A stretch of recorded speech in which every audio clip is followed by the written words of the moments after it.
तो दोस्तों, जब से हम लोग ने एवेंजर्स इन्फिनिटी वॉर में और एवेंजर्स एंड गेम में थेनोस को देखा था, तब से हम लोग उसके दीवाने हो गए थे, क्योंकि हम लोग की नजर में थेनोस नंबर 1 विलन है।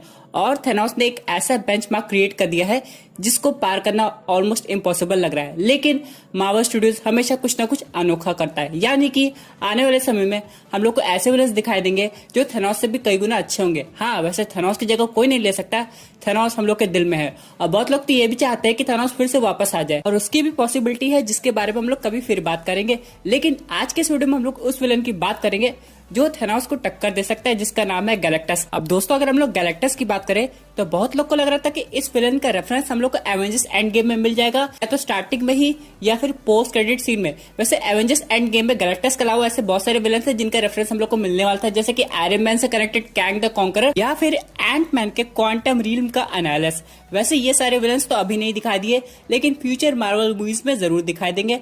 लेकिन दोस्तों, आज के इस वीडियो में लोग बात करेंगे गैलेक्टस की ओरिजिन स्टोरी की और इसकी आगे की आर्क कैसी रहेगी, यानी कि मार्वल सिनेमैटिक यूनिवर्स में कब कहां कैसे इंट्रोड्यूस होने वाला है। दोस्तों, कंप्लीट वीडियो स्टार्ट करने से पहले आप लोग कर दीजिए वीडियो को लाइक और कमेंट कीजिए गैलेक्टस। साथ ही साथ जो लोग मेरे चैनल पे नए आए हैं, हमारे चैनल को सब्सक्राइब करके हमारी कॉमिक बुक टॉक्स फैमिली का हिस्सा बन जाइए। दोस्तों, यहाँ पे हम लोग बात करते हैं गैलेक्टस के प्लैनेट की, जो कि बिग बैंग से पहले भी एग्जिस्ट करता था। माना जाता है ये कि बिग बैंग से पहले भी लाइफ फॉर्म होती थी और वो काफी ज्यादा एडवांस थी। अब यहाँ पे जो उसका प्लैनेट था, वहाँ पे गैलेक्टस एक तरह से साइंटिस्ट था।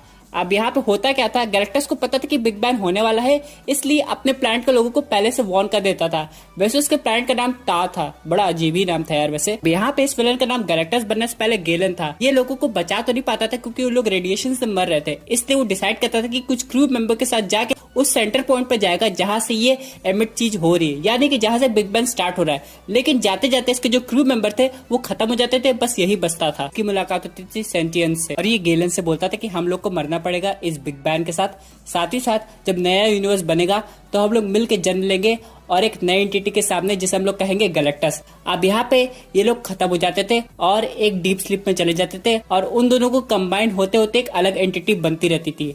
अब यहाँ पे होता क्या है, गैलेक्टस ऑलमोस्ट फॉर्म हो चुका था, लेकिन तभी एंट्री होती है यहाँ पे वॉचर की। अब वॉचर का काम क्या है आप लोग जानते हैं, वो सब कुछ देख सकता है लेकिन किसी चीज में इंटरफेयर नहीं कर सकता। अब वो वॉचर ऐसे गैलेक्सी में घूम रहा था और उसे मिली वही स्टारशिप। अब ये जो स्टारशिप थी वो गैलन की थी, जो अब गैलेक्टस बन चुका था। तो उसने स्टारशिप को जाके देखा और उसमें इंटरफेरेंस कर दी, जिससे सोया हुआ गैलेक्टस जाग गया।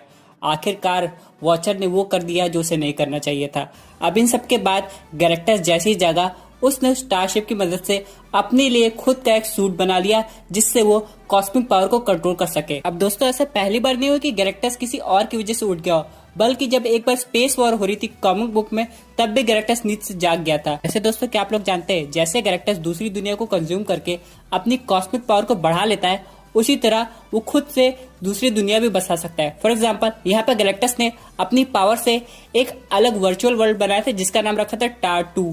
अब ये एक तरह से अनडिस्ट्रक्टेबल वर्ल्ड था और ये गैलेक्टस की दुनिया थी। अब दोस्तों, इससे पहले गैलेक्टस अर्थ पे आए, वो एक प्लैनेट पे गया था ज़ेनला।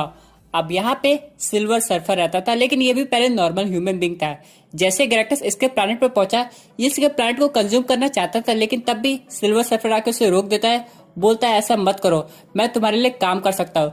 गैलेक्टस बोलता है नहीं, मुझे तुम्हारे प्लैनेट को कंज्यूम करना पड़ेगा, तभी मुझे एनर्जी आएगी। फिर सिल्वर सर्फर गैलेक्टस से बोलता है कि हम लोग के प्लैनेट पे लिविंग बीइंग है, अगर तुम हमारे प्लैनेट को कंज्यूम कर लोगे तो कोई नहीं बचेगा। तो इस पर गैलेक्टस बोलता है ये मेरा काम है सबको कंज्यूम करना, क्योंकि जिस प्लैनेट पे लाइफ होगी उसी में ज्यादा एनर्जी होगी। सिल्वर सर्फर गैलेक्टस से बोलता है अगर ऐसी बात है तो मैं तुम्हारे लिए काम करूंगा और तुम्हारे लिए कोई दूसरा प्लैनेट खोजूंगा जिससे तुम कंज्यूम कर सको। लेकिन फिर गैलेक्टस बोलता है तुम्हें ऐसा हमेशा के लिए करना पड़ेगा।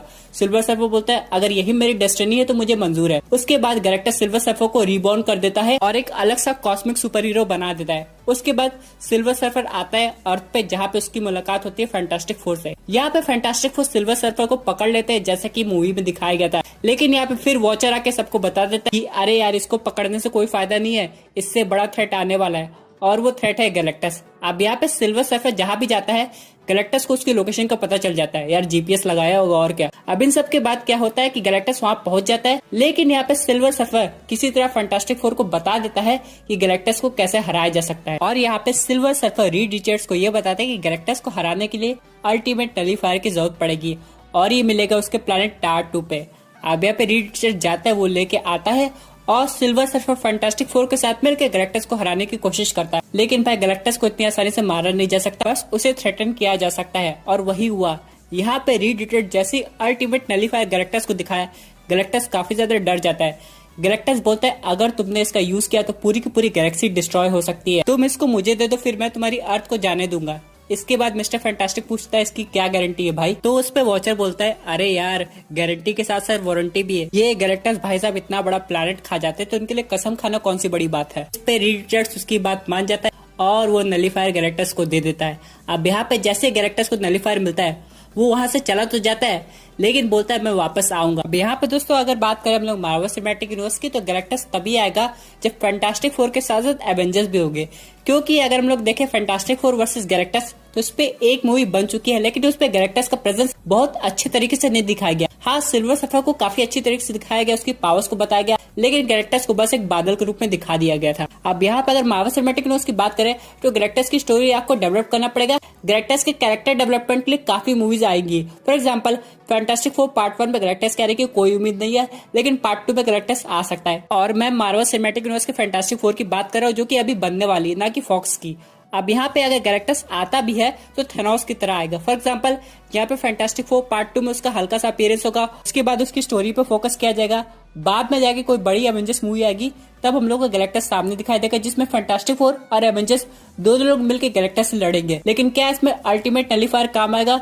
मुझे तो लगता है कोई और वेपन काम आएगा। वैसे अगर हम लोग बात करें कॉमिक बुक की, तो जब एवेंजर्स वर्सेस गैलेक्टस मूवी आई थी तो यहाँ पे टोनी स्टार्क ने गैलेक्टस बस्टर आर्मर भी यूज किया था। लेकिन अगर हम लोग बात करें प्रेजेंट मार्वल सिनेमैटिक यूनिवर्स की, तो यहाँ पे टोनी स्टार्क नहीं है, तो ये मूवी किसी ऑर्डिनेट रियलिटी में नहीं बन सकती, ये अर्थ के मेन यूनिवर्स में बनेगी, यानी कि करंट रियलिटी में बनने वाली है। तो यहाँ पे हम लोग को हो सकता है गैलेक्टस बस्टर आर्मर ना दिखाई दे, लेकिन कुछ समय के लिए अगर डॉक्टर स्ट्रेंज चाहे तो टोनी स्टार्क को इस रियलिटी बुला सकते हैं सिर्फ एवेंजर्स वर्सेस गैलेक्टस मूवी के लिए। और दोस्तों अगर करंट सिनेरियो की बात की जाए कि गैलेक्टस आखिर है का, तो दोस्तों हो सकता है गैलेक्टस अभी भी सो रहा हो और किसी तरह हो सकता है या तो फिर वॉचर या फिर कोई और एंटिटी गैलेक्टस को उठा दी हो, और तब जाके हमें गैलेक्टस मार्वल सिनेमैटिक यूनिवर्स में दिखाई देगा। वैसे दोस्तों एक बात सोचने वाली है, जब थेनोस ने स्नैप किया या फिर जब प्रोफेसर हल्क ने स्नैप किया या फिर जब फाइनली टोनी स्टार्क ने स्नैप किया, तो एक वाइब्रेशन निकली होगी जो गैलेक्टस पे भी असर की होगी। तो हो सकता है गैलेक्टस उससे भी उठ गया हो सकता है पहले स्नैप से गैलेक्टस पे कोई असर ना पड़ा हो, लेकिन लगातार जब स्नैप हुए हैं तो गैलेक्टस को काफी ज्यादा फर्क पड़ा हो और उसकी नींद खुल गई हो। जैसे कि अलार्म क्लॉक, हम लोग अलार्म क्लॉक की पहली घंटे में नहीं उठते, वैसे कुछ लोग उठ भी जाते हैं, लेकिन 2-3 घंटे बजने लगती है तो हम लोग की नींद खुल जाती है।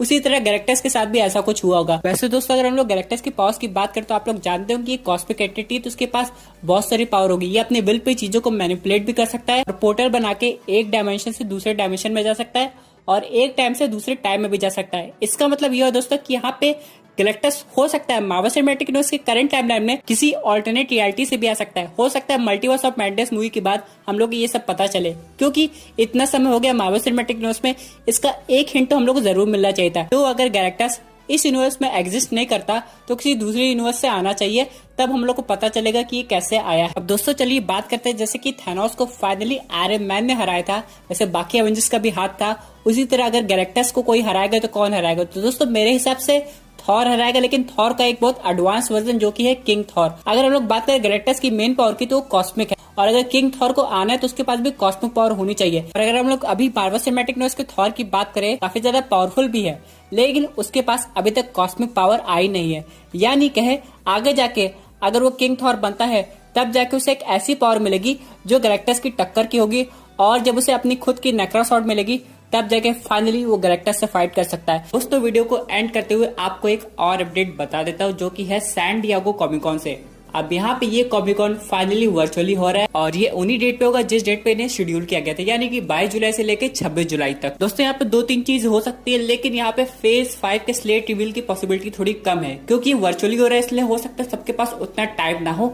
लेकिन यहाँ पे अगर हम लोग बात करें ट्रेलर की, तो अगर ट्रेलर प्रोसेस हो गए होंगे, खासकर वांडा विजन के और falcon and the winter soldier के, तब ये ट्रेलर कंप्लीटली आ सकते हैं। इन सब के अलावा अगर इटर्नल्स का ट्रेलर अभी लॉन्च नहीं हो रहा तो यहाँ पे इटर्नल्स की कुछ ऑफिशियल पोस्टर या फिर कॉन्सेप्ट आर्ट दिखाए जा सकते हैं। क्योंकि दोस्तों अगर मार्वल स्टूडियोज की मूवीज की बात करें तो ये ऑलमोस्ट कंप्लीट है, जैसे कि ब्लैक विडो और इटर्नल्स। यहाँ पे ब्लैक विडो को रिलीज करना बाकी है और इटर्नल्स में एडिटिंग करके फाइनली यहाँ पे जो रिलीज होगी फेब में होगी। इसलिए यहाँ पे जो भी काम होगा मेनली यहाँ पे डिज्नी प्लस की टीवी सीरीज पे ज्यादा फोकस किया जाएगा इस पर्टिकुलर कॉमिक कॉन में। तो दोस्तों ये थी एक अमेजिंग अपडेट जो कि रिलेटेड गैलेक्टस की ओरिजिन स्टोरी से।